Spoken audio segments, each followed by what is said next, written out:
Hello बच्चों, VIQ education channel में आपका स्वागत है। आज आपका क्लास 10th का फिजिक्स का ऑब्जेक्टिव क्वेश्चन करवा रहे हैं जो 2026 में पूछा जा सकता है। पहला हमारा क्वेश्चन बोल रहा है बच्चों, कैमरे का कौन सा भाग आंखों के रेटिना की तरह कार्य करता है। क्वेश्चन 1 पूछ रहा है बच्चों, कैमरे का कौन सा भाग आंखों के रेटिना की तरह कार्य करता है। इसका होगा ऑप्शन नंबर सी, फिल्म। कौन सा भाग काम करता है? फिल्म करता है। क्वेश्चन नंबर दूसरा बोल रहा है बच्चों, एक स्वस्थ मानव नेत्र के लिए निकटतम बिंदु तथा दूरी बिंदु क्रम होते हैं। एक स्वस्थ मानव नेत्र के लिए निकटतम बिंदु तथा दूरी बिंदु कितने काम करते हैं? इसका होगा ऑप्शन नंबर सी, 25 सेंटीमीटर एवं अनंत। क्वेश्चन नंबर 3 बोल रहा है बच्चों, नेत्र में संवेदन क्षमता हो जाने से उत्पन्न होता है। नेत्र में संवेदन क्षमता कम हो जाने में क्या उत्पन्न होता है? इसका होगा ऑप्शन नंबर बी, ज़्यादा दृष्टि दोष। इसका होगा ऑप्शन नंबर बी। चौथा हमारा क्वेश्चन बोल रहा है बच्चों, इंद्रधनुष रंगीन क्यों होते हैं? इंद्रधनुष रंगीन क्यों होता है? किसके कारण इंद्रधनुष रंगीन होता है? इसका होगा ऑप्शन नंबर सी। चौथा क्वेश्चन होगा ऑप्शन नंबर सी होगा बच्चों, वायु द्वारा श्वेत प्रकाश के वर्ग विक्षेपण के कारण। नहीं, सॉरी, इसका होगा ऑप्शन नंबर ए, जल कण द्वारा श्वेत प्रकाश के वर्ग विक्षेपण के कारण। सॉरी बच्चों, इसका होगा चौथा नंबर का क्वेश्चन का आंसर होगा ऑप्शन नंबर ए, जल कण द्वारा श्वेत प्रकाश के वर्ग विक्षेपण के कारण। पांचवा नंबर क्वेश्चन बोल रहे हैं बच्चों, नेत्र में प्रवेश करने वाली प्रकाश किरणों का अधिकांश अपवर्तन होता है। तो पांचवा क्वेश्चन बोल रहा है बच्चों, नेत्र में प्रवेश करने वाली प्रकाश का किरणों का अधिकांश अपवर्तन होता है। इसका होगा ऑप्शन नंबर सी, दृष्टिपटल के बाहरी पृष्ठ पर। छठा नंबर क्वेश्चन बोल रहा है बच्चों, प्रकाश संश्लेषण के लिए दृष्टि प्रकाश स्पेक्ट्रम का सबसे प्रभावी रंग है। प्रकाश संश्लेषण के लिए दृष्टि प्रकाश स्पेक्ट्रम के लिए सबसे प्रभावी रंग है। कौन जो रंग है जो स्पेक्ट्रम के लिए सबसे प्रभावी रंग है? इसका होगा ऑप्शन नंबर ए, लाल। सातवां नंबर क्वेश्चन बोल रहा है बच्चों, कुछ बादलों का रंग उजला क्यों होता है? कुछ बादलों का रंग उजला क्यों दिखाई देता है? कभी देखते हैं कि बादल का रंग उजला दिखाई देता है, इसका कारण किस कारण से दिखाई देता है? इसका होगा ऑप्शन नंबर बी, परिकिरण के कारण।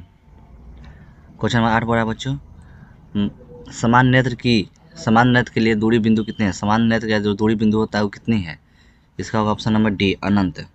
कहीं समान नेत्र से हम कहीं तक भी जितना जहाँ तक देख सकते हो वहाँ तक दिखाई देता है हमको, जैसा कोई अथी नहीं रहता है। क्वेश्चन नंबर 9 बोल रहा है बच्चों, अभिनेत्र लेंस की फोकस दूरी में परिवर्तन किया जाता है। अभिनेत्र लेंस में फोकस दूरी का परिवर्तन किया जाता है। इसका होगा ऑप्शन नंबर सी। 9 नंबर क्वेश्चन बोल रहा है बच्चों, अभिनेत्र लेंस की फोकस दूरी के परिवर्तन किया जाता है।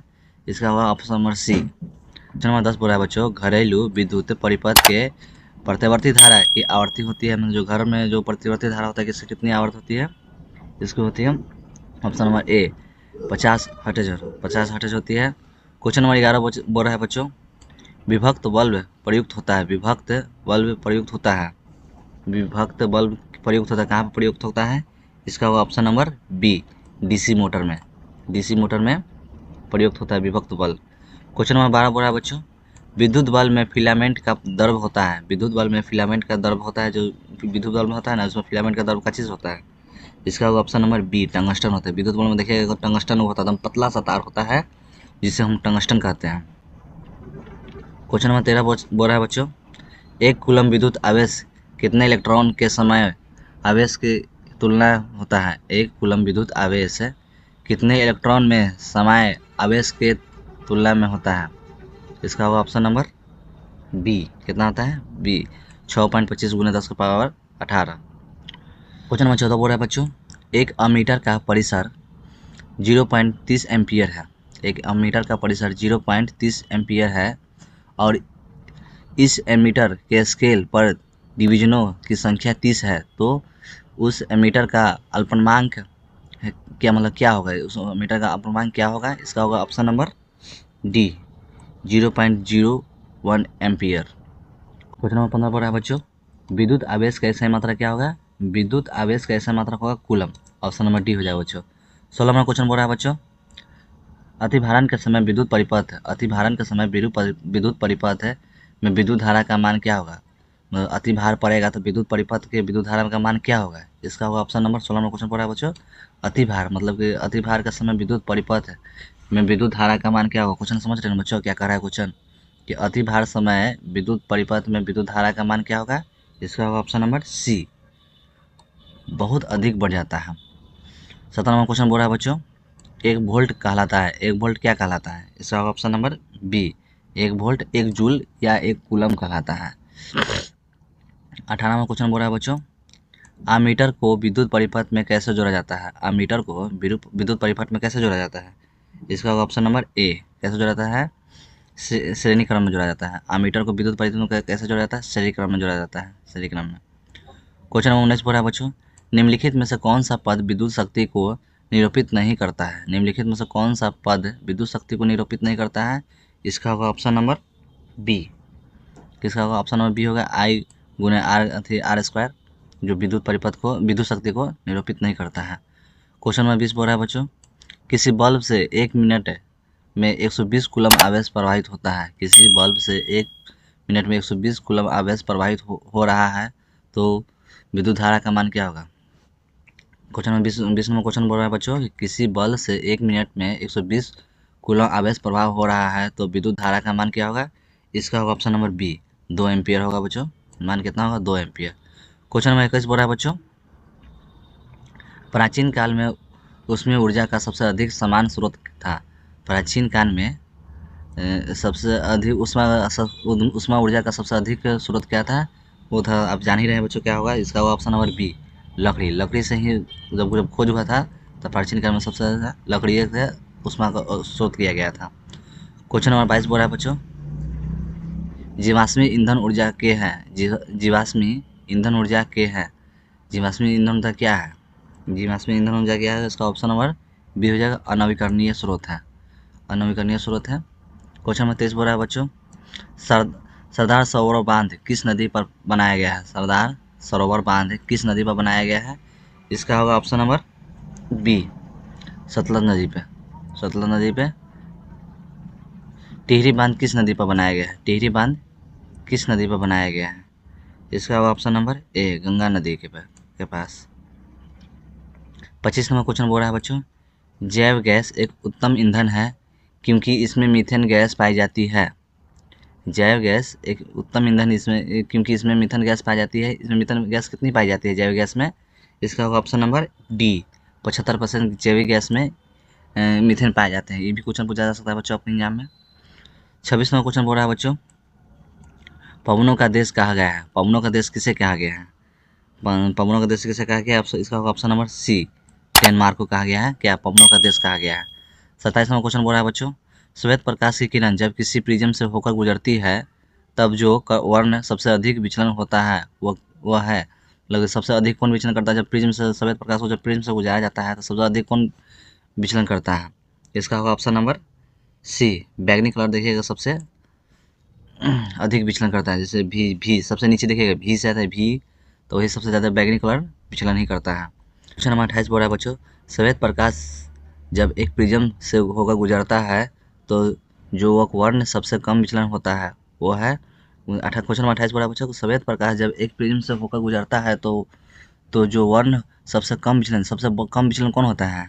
श्वेत प्रकाश जो वर्ण अति होता है, तो इसका होगा ऑप्शन नंबर ए, लाल। लाल कम विचलन करता है। देखिए यहाँ पर सबसे अधिक विचलन करता है कौन करता है? बैगनी करता है, और सबसे कम विचलन करता है लाल। ये क्वेश्चन याद रखिए बच्चे, ये भी क्वेश्चन एग्जाम में आपको पूछा जा सकता है। क्वेश्चन 29 बोल रहा है बच्चों, प्रिज्म के भीतर से होकर गुजरने पर श्वेत प्रकाश ने अपने विभिन्न घटकों में विभाजन को कहते हैं। मतलब कह रहा है जो प्रिज्म से होकर गुजरता है श्वेत प्रकाश, विभिन्न घटकों में विभाजन होकर उसे क्या कहते हैं? उसे कहते हैं पी, वर्ग विक्षेपण कहते हैं। क्वेश्चन नंबर 30 बोल रहा है बच्चों, प्रकाश के किस वर्ण के लिए तरंग दैर्घ्य अधिकतम होता है? क्वेश्चन नंबर 30 बोल रहा है बच्चों, प्रकाश के किस वर्ण के लिए तरंग दैर्घ्य अधिक होता है? इसका होगा ऑप्शन नंबर ए, लाल। लाल का देखिए कि तरंग दैर्घ्य बहुत अधिक होता है। देखिए कि इसीलिए इसका उपयोग सिग्नल में उपयोग किया जाता है, रेलवे फाटक पर उपयोग होता है, या ट्रैफिक रूल में भी लाल रंग का उपयोग किया जाता है रोकने के लिए। ये भी क्वेश्चन पूछा जा सकता है बच्चों। 31वां क्वेश्चन पूछ रहा है बच्चों, प्रिज्म से निकलने के बाद श्वेत किरण क्यों 7 रंगों में विभक्त हो जाता है? प्रिज्म से निकलने के बाद श्वेत किरण क्यों 7 रंगों में विभक्त हो जाता है? मतलब प्रिज्म से जो श्वेत किरण निकलते हैं वो 7 रंग में क्यों विभाजित हो जाते हैं? इसका होगा ऑप्शन नंबर सी। सूर्य के श्वेत प्रकाश 7 रंगों में मिश्रण होता है। मतलब सूर्य का जो श्वेत प्रकाश है ना, जो 7 रंगों में मिश्रण होता है, इसीलिए वो 7 रंग में विभक्त हो जाता है। 32वां क्वेश्चन बोल रहा है बच्चों, कांच के प्रिज्म से गुजरने वाले विभिन्न वर्णों के किरणों का विचलन भिन्न भिन्न होता है। मतलब कांच के प्रिज्म से गुजरने वाले विभिन्न वर्ण की किरणों का विचलन विभिन्न भिन्न होता है, क्यों होता है? इस 32वां क्वेश्चन का ऑप्शन हो जाएगा बच्चों ऑप्शन नंबर सी। विभिन्न रंगों का प्रकाश कांच के विभिन्न चाल से चलता है।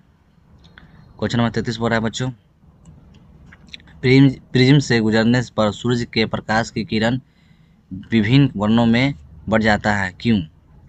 प्रिज्म से गुजरने पर सूर्य के प्रकाश की किरण विभिन्न वर्णों में क्यों बढ़ जाता है?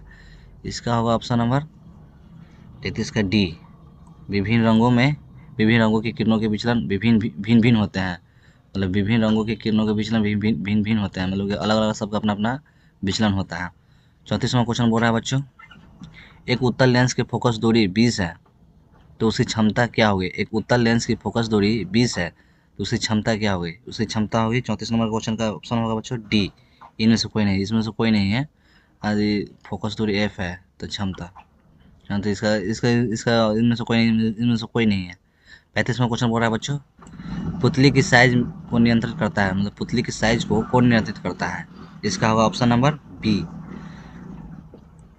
किसका होगा? ऑप्शन नंबर बी होगा परितारिका जो पुतली की साइज को नियंत्रित करता है। क्वेश्चन नंबर 36 बोल रहा है बच्चों, डायनामो का सिद्धांत आधारित है। डायनामो का सिद्धांत किस पर आधारित है? इसका होगा ऑप्शन नंबर ए, विद्युत चुम्बकीय प्रेरणक पर। डायनामो का सिद्धांत किस पर आधारित है? विद्युत चुम्बकीय प्रेरणक पर आधारित है। क्वेश्चन नंबर 37 बोल रहा है बच्चों, विद्युत मोटर को चलाया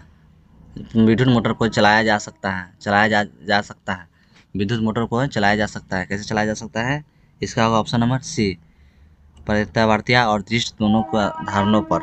38वां क्वेश्चन बोल रहा है बच्चों, विद्युत मोटर की प्रक्रिया आधारित है। इस किस पर आधारित है विद्युत मोटर की प्रक्रिया? इसका होगा ऑप्शन नंबर डी, ए और सी दोनों पर आधारित है। किस पर आधारित है? ए और सी, इस पे भी आधारित है और इस पे भी आधारित, ए सी दोनों पर आधारित है। क्वेश्चन 39 बोल रहा है बच्चों, डायनामो के द्वारा बदला जाता है। डायनामो के द्वारा क्या बदला जा सकता है? डायनामो के द्वारा बदला जा सकता है ए, यांत्रिक ऊर्जा से विद्युत ऊर्जा में। क्वेश्चन नंबर 40 बोल रहा है बच्चों, जब किसी चालक कुंडली की ओर या उससे दूर एक छड़ चुम्बक को लाया जाता है तो कुंडली में धारा उत्पन्न होता है। यह किस घटना का उदाहरण है? क्वेश्चन 40 बोल रहा है बच्चों, 40वां क्वेश्चन 40 बोल रहा है बच्चों, जब किसी चालक कुंडली की ओर या उससे दूर एक छड़ चुम्बक को लाया जाता है तो कुंडली की धारा उत्पन्न होती है। यह किस घटना का उदाहरण है? इसका होगा ऑप्शन नंबर ए, विद्युत चुम्बकीय प्रेरणा के उदाहरण होगा बच्चों। और बच्चों बोल रहे हैं क्वेश्चन आपका यहाँ पर समाप्त होता है। यदि आपको मेरा वीडियो अच्छा लगता है तो वीडियो को लाइक, सब्सक्राइब और कमेंट कीजिएगा।